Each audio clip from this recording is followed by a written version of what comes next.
अस्सलाम वालेकुम students. Curvilinear coordinates का आज हमारा सेकंड लेक्चर है। पिछले लेक्चर के अंदर हमने कर्विलिनियर कोऑर्डिनेट्स के जनरल फार्मूलाज डिस्कस किए थे। आज हम उनको यूज करेंगे और कार्टेशियन कोऑर्डिनेट्स को स्टडी करेंगे।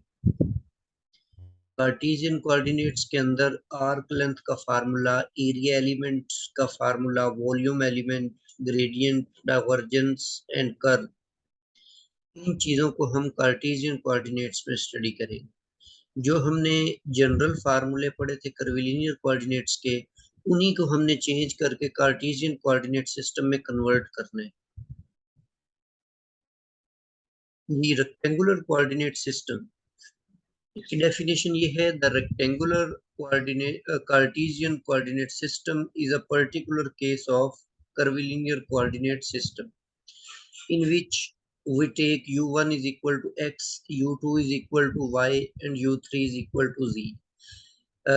जो फर्स्ट लेक्चर था उसमें कर्विलिनियर कोऑर्डिनेट्स हमने u1, u2, u3 को यूज किया था। आज हम u1 की जगह पे x यूज करेंगे, u2 की जगह पे y यूज करेंगे और u3 की जगह पे z को इस्तेमाल करेंगे। A point P in Cartesian coordinate system is described by three coordinates x, y and z. Curvilinear coordinates के अंदर हम एक पॉइंट को u1, u2, u3 से डिनोट करते थे। यहाँ पर हम एक पॉइंट को थ्री कोऑर्डिनेट्स x, y और z से डिनोट करेंगे। The rectangular Cartesian coordinate system is orthogonal coordinate system. ये भी हमने प्रीवियस लेक्चर में पढ़ा था कि अगर कोई भी आप पॉइंट्स लेते हैं तो उसके ऊपर जो कर्व्स होती हैं, अगर वो एक दूसरे के साथ 90 के एंगल पे इंटरसेक्ट करेंगी तो उसको हम ऑर्थोगोनल कोऑर्डिनेट सिस्टम का नाम देते हैं। अब हमें पता है कि एक्स, वाई, जी जो होते हैं, इन तीनों का आपस में एंगल जो होता है वो 90 होता है। तो ये जो एक्स वाई सिस्टम है, ये कार्टेशियन कोऑर्डिनेट सिस्टम है, ये भी ऑर्थोगोनल कोऑर्डिनेट सिस्टम है। The rectangular coordinate system is a right-handed system. ये right-handed system भी है। right-handed system के लिए जो यूनिट वेक्टर्स की प्रॉपर्टीज हैं, मतलब सेम यूनिट वेक्टर्स के जो डॉट होते हैं वो 1 होता है और डिफरेंट का डॉट प्रोडक्ट जो होता है वो 0 होता है। इसी तरह क्रॉस प्रोडक्ट की प्रॉपर्टीज के i cross j is equal to k, और सेम जो वेक्टर्स होते हैं आई क्रॉस आई, उनका क्रॉस प्रोडक्ट 0 होता है।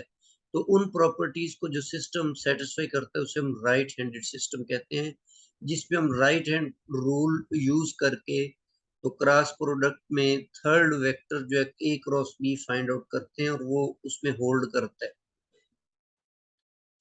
The position vector of point P is given by r is equal to xi plus yj plus zk। किसी भी पॉइंट का जो पोजीशन वेक्टर है उसको आप इस तरीके से लिखा करेंगे। कार्टेशियन कोऑर्डिनेट सिस्टम के अंदर जो स्केल फैक्टर्स होते हैं वो तीनों ही 1 होते हैं। h1 भी 1 होता है, h2 भी 1 होता है और h3 भी 1 होता है। क्योंकि स्केल फैक्टर का ये फार्मूला तो आपके सामने लिखा हुआ है कि h1 जो है ये इक्वल होता है partial r over partial u1। अब यहाँ पर जब हम partial r over partial u1 find करते हैं तो u1 ऊपर हमने लिखा हुआ है कि u1 बेसिकली कार्टेशियन कोऑर्डिनेट्स में x के इक्वल होता है। इसीलिए हमने यहाँ पे partial r over partial x find करना है। तो r में वेक्टर ऊपर दिया हुआ है, उसका जब हम डेरिवेटिव x के लिहाज से मालूम करेंगे तो x i है और प्लस y j है और प्लस z k है। अब इसमें x के लिहाज से जब डेरिवेटिव लिया जाएगा तो z का भी 0 हो जाएगा और y का भी 0 हो जाएगा। x का आपके पास 1 होगा तो जस्ट आपके पास i यूनिट वेक्टर बन जाएगा। तो इसकी जब हम एब्सोल्यूट वैल्यू फाइंड आउट करेंगे तो यूनिट वेक्टर का मैग्नीट्यूड आपको पता है कि 1 होता है, इसीलिए वो h1 जो है वो 1 आ जाएगा।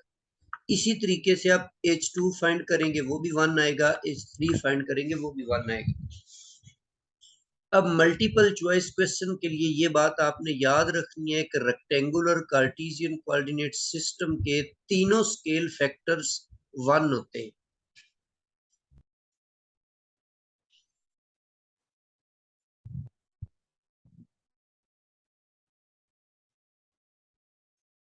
कोऑर्डिनेट सरफेसेस क्या होता है? The surfaces x is equal to c1, y is equal to c2, z is equal to c3, where c1, c2, c3 are constants are called Cartesian coordinate surfaces. x is equal to c1 represents a plane parallel to yz plane. जब आप x को constant choose करेंगे तो वो एक ऐसा plane बनेगा जो yz के पैरेलल होगा। इस तरीके से x एक्सिस को वो C1 के ऊपर या जो कांस्टेंट आप ले रहे हैं उसके ऊपर कट करता हुआ वो एक ऐसा प्लेन बन जाएगा जो yz के पैरेलल होगा। y is equal to C2 एक ऐसा प्लेन होगा जो पैरेलल टू zx प्लेन होगा। मतलब y को जब आप कांस्टेंट पुट करेंगे तो वो एक ऐसा प्लेन की इक्वेशन बनेगी जो zx प्लेन के पैरेलल होगी। जैसे ये दिखा हुआ कि ये प्लेन y एक्सिस को C2 के ऊपर कट करेगा। सिमिलरली z को कांस्टेंट लेंगे तो ये कैसा प्लेन होगा जो एक्स वाई प्लेन के पैरेलल होगा। मतलब ये z एक्सिस को C3 के ऊपर कट करता हुआ उसमें से पास करता हुआ ऐसा प्लेन है जो कि एक्स वाई प्लेन के पैरेलल है। जी, arc length. The arc length in curvilinear coordinate system is given by, ये हम प्रीवियस लेक्चर में पढ़ चुके हैं कि आर्क लेंथ का फार्मूला ये वाला होता है, ds square is equal to h1 square du1 square plus h2 square du2 square plus h3 square और du3 square। अब हम कार्टेशियन कोऑर्डिनेट्स के अंदर जो स्केल फैक्टर्स यूज करते हैं और जो कार्टेशियन कोऑर्डिनेट्स यूज करते हैं u1 की जगह x, u2 की जगह y, u3 की जगह z, h1 h2 h3 तीनों स्केल फैक्टर्स जो होते हैं ये 1 होते हैं। इन चीजों को इस फार्मूले में अगर हम पुट कर देते हैं तो आपके पास आर्क लेंथ की इक्वेशन बन जाएगी। उसका फार्मूला बन जाएगा d s square plus is equal to d x square plus d y square plus d z square. तो ये हमारे पास आर्क लेंथ का फार्मूला बन गया in Cartesian coordinate system. Just आपने जो तीनों के डिफरेंशियल है उनके स्क्वायर्स का सम ले लेना। एरिया एलिमेंट जो होता है, the area element in curvilinear coordinates are given by, तो ये भी हमने प्रीवियस लेक्चर में एरिया एलिमेंट का जनरल फार्मूला पढ़ा था कि D a1 is equal to h2 h3 साथ में du2 du3 da2। इसी तरह ये तीनों एरिया एलिमेंट्स हैं। इसके अंदर भी जस्ट हमने u1 को रिप्लेस करना है x के साथ, u2 को y के साथ रिप्लेस करना है, u3 को z से रिप्लेस करना है और h1 h2 h3 की जगह हमने 1 पुट कर देने। तो ये कार्टेशियन कोऑर्डिनेट सिस्टम में ये एरिया एलिमेंट्स जो हैं वो आपके पास बन जाएंगे d y d z, d x d z, d a three d x d y. इसमें थोड़ा सा अगर आप इसको अंडरस्टैंड करने के लिए डायग्राम की मदद से समझ लें, जैसे सपोज 3 डायमेंशन के अंदर हम इस तरह से एक क्यूब बना लेते हैं।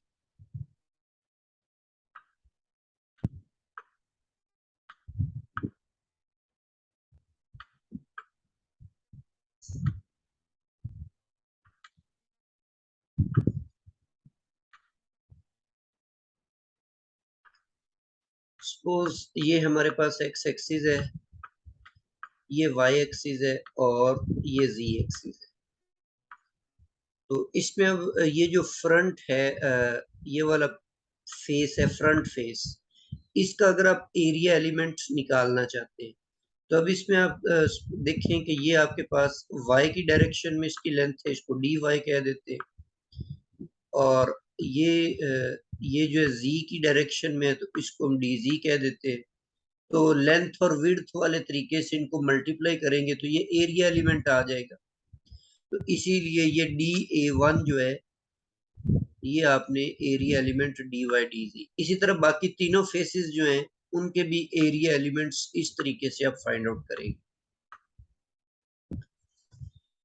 सिमिलरली वॉल्यूम एलिमेंट जो है कर्विलीनियर कोऑर्डिनेट सिस्टम के अंदर, वो हमने प्रीवियस लेक्चर में पढ़ा था कि dv is equal to h1 h2 h3 du1 du2 du3। तो h1 h2 h3 जो है ये 1 के इक्वल आ जाएंगे और u जो है वो x y z से रिप्लेस हो जाएंगे। तो रेक्टेंगुलर कोऑर्डिनेट सिस्टम के अंदर जो वॉल्यूम एलिमेंट है उसका फार्मूला बन जाएगा dv is equal to dx dy और dz। तो जो आपका प्रीवियस मैंने डायग्राम बनाई उसी डायग्राम के अंदर वो जो एक क्यूब शेप हमने बनाई थी उसका अगर आप वॉल्यूम एलिमेंट्स निकालना चाहते हैं तो उसमें तीनों लेंथ्स को मल्टीप्लाई कर दो। उसकी जो लेंथ है, उसकी जो विड्थ है, उसकी जो हाइट है, उन तीनों को अगर हम मल्टीप्लाई कर देते हैं तो इस तरीके से हम इसका वॉल्यूम फाइंड आउट कर सकते हैं। सपोज मैं ये अगेन उस क्यूब को ड्रॉ कर रहा हूं।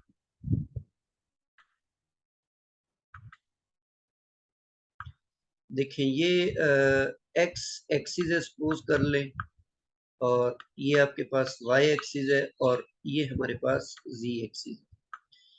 अब इसमें देखें कि ये जो अलोंग एक्स एक्सिस इसकी लेंथ है इसको हम डी एक्स सपोज कर रहे हैं, और ये जो y की डायरेक्शन में इसकी लेंथ है इसको dy सपोज कर लेते हैं, और ये z के अलोंग जो इसकी लेंथ है उसको हम dz कह लेते हैं।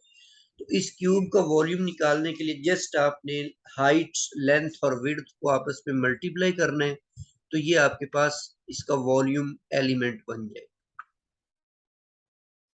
इसी तरह इसका जैकोबियन फाइंड आउट करने के लिए the Jacobian in curvilinear coordinate system is given by, just आपने स्केल फैक्टर्स को मल्टीप्लाई करवाना होता है तो वो जैकोबियन बन जाता है। ये हमने पिछले लेक्चर में पढ़ा था।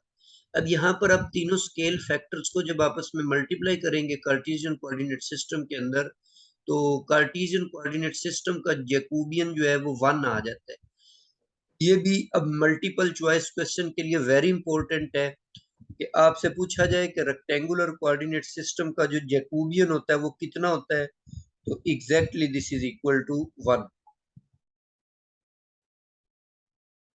जी, ग्रेडियंट जो होता है, सपोज आपके पास फाई जो है ये एक स्केलर फंक्शन है, तो कर्विलिनियर कोऑर्डिनेट सिस्टम के अंदर हमने डिफाइन किया था कि इसका ग्रेडियंट आप इस तरीके से मालूम करेंगे।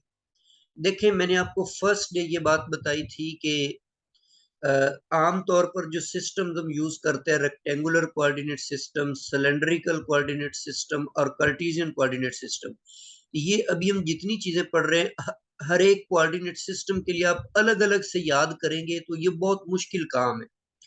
तो हम इसको क्या करते हैं कि कर्विलिनियर कोऑर्डिनेट सिस्टम के अंदर एक जनरल फार्मूला बना लेते हैं, फिर कार्टेशियन कोऑर्डिनेट सिस्टम के स्केल फैक्टर्स को याद कर लें, रेक्टेंगुलर कोऑर्डिनेट्स वो जो सिलेंड्रिकल कोऑर्डिनेट्स हैं उसके स्केल फैक्टर्स को याद कर लें। जस्ट आप फार्मूला याद करें और स्केल फैक्टर्स याद रखें, इजीली आप कोई भी फार्मूला जो है वो उस सिस्टम के अंदर बना सकते हैं। तो सारों को रट्टा लगाने की जरूरत वहां पर पेश नहीं आएगी। तो अब ये फार्मूला हमने कर्विलिनियर कोऑर्डिनेट्स के अंदर पढ़ा था ग्रेडियंट्स के लिए, बट यहाँ पर हम कार्टेशियन कोऑर्डिनेट सिस्टम के लिए h1 h2 h3 1 1 पुट कर देते हैं, u1 u2 u3 को x x पुट कर देते हैं, और जो यूनिट वेक्टर्स हैं उनको i j k से रिप्लेस कर देते हैं। तो ये कार्टेशियन कोऑर्डिनेट सिस्टम के अंदर ये हमारे पास ग्रेडियंट का फार्मूला निकल आएगा।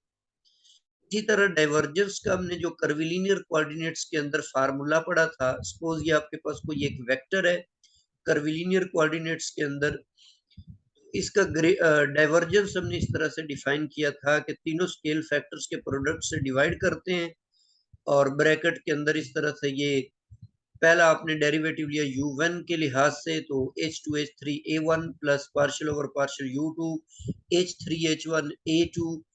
इसी तरह थर्ड डेरिवेटिव है तो इनमें जस्ट आपने स्केल फैक्टर्स को रिप्लेस करें 1 1 के साथ, और u1 u2 u3 को x y z से रिप्लेस करेंगे, तो रेक्टेंगुलर कोऑर्डिनेट सिस्टम के अंदर जो डाइवर्जेंस का फार्मूला होता है वो आपके पास इस तरह से बन जाता है। सिमिलरली कर्ल को कर्विलिनियर कोऑर्डिनेट सिस्टम के अंदर हमने डिफाइन किया था डिटर्मिनेंट के तरीके से। वो डिटर्मिनेंट कैसा था? Del cross a is equal to scale factors के प्रोडक्ट से डिवाइड करना है, और फर्स्ट रॉ में जो स्केल फैक्टर्स हैं उनको आपने यूनिट वेक्टर्स के साथ मल्टीप्लाई करना है, सेकंड रो में आपने पार्शियल डेरिवेटिव्स लेने हैं, थर्ड के अंदर जो वेक्टर के कंपोनेंट्स हैं उनको स्केल फैक्टर से उनके प्रोडक्ट लेने हैं। तो जस्ट आपने वही तरीकेकार है कि h1 h2 h3 को 1 1 रिप्लेस कर दें, और unit vectors i j k से रिप्लेस करें, u1 u2 u3 को आप x y z से रिप्लेस करें। रेक्टेंगुलर कोऑर्डिनेट सिस्टम के अंदर हमारे पास जो कर्ल होता है उसका फार्मूला जस्ट ये सिंपल बन जाता है, जो हमने ऑलरेडी वेक्टर एनालिसिस के अंदर पढ़ा भी था। लेप्लाशियन जो होता है किसी भी स्केलर फंक्शन का, पहले हम उसको देखते हैं कि कर्विलिनियर कोऑर्डिनेट सिस्टम के अंदर हमने इसका क्या फार्मूला पढ़ा था। तो कर्विलिनियर कोऑर्डिनेट्स के अंदर इसका ये फार्मूला था partial over partial u1 u2 h2 h3 over h1 partial 5 over partial u1, इसी तरह बाकी तीनों डेरिवेटिव्स भी। तो इसके अंदर भी वही तरीकेकार है कि आपने स्केल फैक्टर्स को 1 1 कर देना है, u1 u2 u3 को आपने x y z से रिप्लेस करना है। तो लो जी, ये आपके पास लेप्लाशियन आ गया कार्टेशियन कोऑर्डिनेट सिस्टम के अंदर।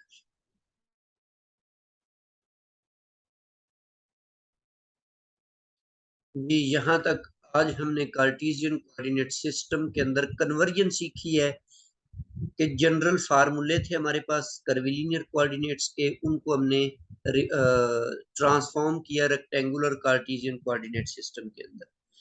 अब दोबारा कहूंगा कि जो आपका फर्स्ट लेक्चर है कर्विलिनियर कोऑर्डिनेट सिस्टम का, उसके अंदर आप याद करें सारे के सारे फार्मूले। नेक्स्ट लेक्चर के अंदर हम सिलेंड्रिकल कोऑर्डिनेट्स को पढ़ेंगे। तो सबसे पहले हमने सिलेंड्रिकल कोऑर्डिनेट के स्केल फैक्टर्स डिफाइन करने होंगे। उसके अंदर हम उसमें देखेंगे u1 u2 u3 को किन वेरिएबल से डिनोट करते हैं। तो बाकी वही फार्मूले होंगे जो हमने कर्विलिनियर के पढ़े हैं, उनमें आपने स्केल फैक्टर्स को जस्ट चेंज करना होगा और वेरिएबल्स को चेंज करना होगा, तो वो हमारे पास सिलेंड्रिकल कोऑर्डिनेट्स बन जाएंगे। तो नेक्स्ट लेक्चर तक के लिए अल्लाह हाफिज, नेक्स्ट लेक्चर में मिलेंगे।